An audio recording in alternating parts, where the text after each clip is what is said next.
Hey, it's Sheldon with TigerTough. Right now you're looking at a set of our gray iron weave covers on the front seats of a Ford Bronco Sport. These are the gray iron weave, like I said.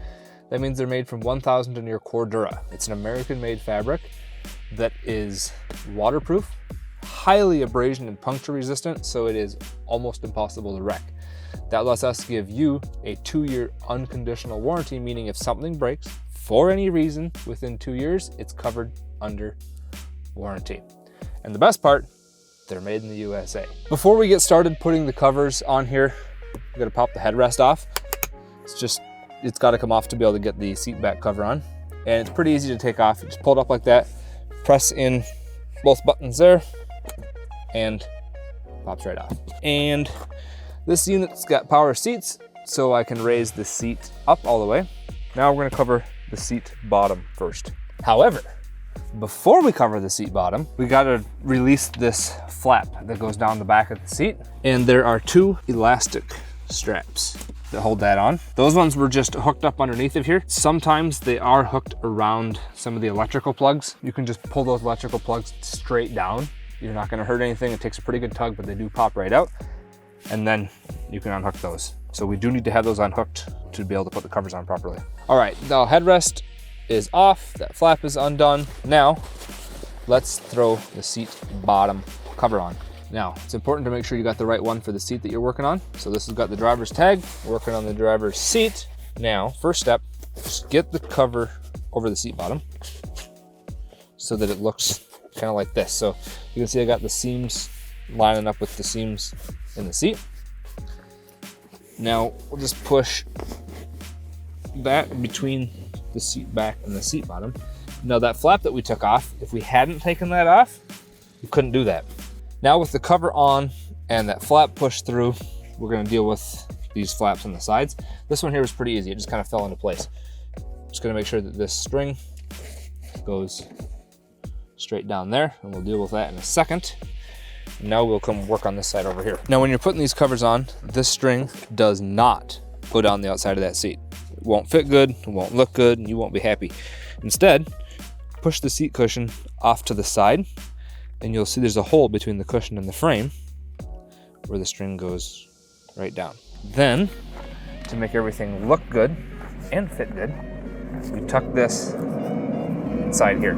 It's really tight right in this corner, so if you want to, you can take like a screwdriver or a trim tool or heck, even a spoon and push that down in there. But it's worth the extra effort because you get that nice, clean, finished factory look right there. Okay, now that we've got this pulled through here and we've got the cover put on, we're gonna grab these strings, which this one's super easy to grab where it's coming down the inside of the seat, and then we grab the other one. You wanna make sure that they go above these seat rails.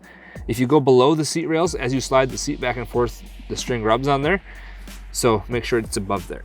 It's a little bit harder to do on a seat that's not a power seat because the seat is down closer to those rails, but it's still pretty doable. Now, the string lock is gonna lock both of these strings together. Before we do that, pull them nice and tight.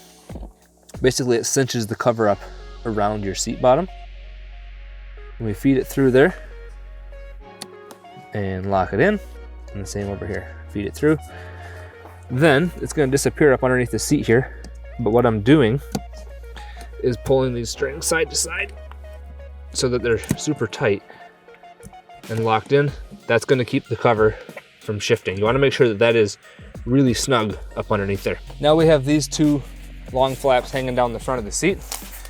And then what we're gonna do with them is run them right underneath the seat.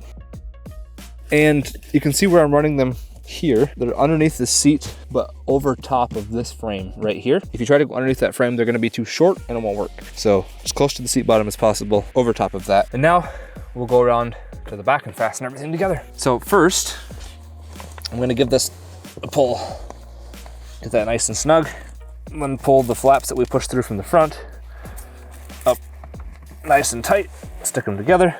And then I like to take these loose bits of string and just tuck them up underneath those flaps so that it's up out of the way. There we go. Now let's install the seat back cover. I'm just pushing the seat back down to give us some room between the top of the seat and the roof. Now, tag says driver. Also, you got the TigerTough tag and the airbag tag. Both of them must go on the side of the seat closest to the door, because that's where your airbag tearaway is, and that's where the airbag is in your seat. Turning it about 3/4 of the way inside out, because it helps it to go down over the seat a lot easier that way. So you can see now it's pulled nice and tight across the top of the seat. But now we're gonna take the cover and hook that underneath one corner of that plastic trim and slide it around. It tucks up underneath there, giving you a nice factory finish. Now we'll just roll this down. Now around on the back of the seat, we've got this flap here that we disconnected before. We're gonna tuck that up right inside the cover. The cover's got its own flap built right into it, so we'll use that instead. But that'll just stay up inside there. Now we've got these 3 flaps here, and they're gonna go between the seat back and seat bottom, get fastened up on the back. These have got the hook, part of the hook and loop. It likes to try to stick to everything, so I fold the cover on itself like that, and then slide it through. Now there's a cable right here that goes between the seat back and bottom. So this small piece here is on one side of it, and then this wider piece is on the other side. Another cable, and then your other small piece. So leave that flap hanging down there. Now I'm gonna take this here, pull it really tight, and then stick it up on there. Do that on both corners. And it's important to pull these really tight because it's gonna make your cover fit really, really well. You're not gonna hurt anything. So there, that's all stuck up there. Last thing to do is to take this flap, goes down underneath like that, and sticks up to the seat bottom cover. Now we'll put the headrest in. If you didn't put the seat down before, you're gonna need to now because the headrest won't clear the ceiling. The headrest cover slides on just like that with this long tail here hanging down the front. Then it folds up like so, tucks inside. And see these little reliefs? These need to be on the back. And the reason those are in there is because the headrest is wider here than it is down here. And this part won't pass over this part without the reliefs cut in there. So headrest is completed. Last thing we have to do is cover the center console. This slides over like so. So the rounded part goes to the front. And then with it tipped up like this, we can get everything pulled into place. And then it just fastens together like that. And we're done.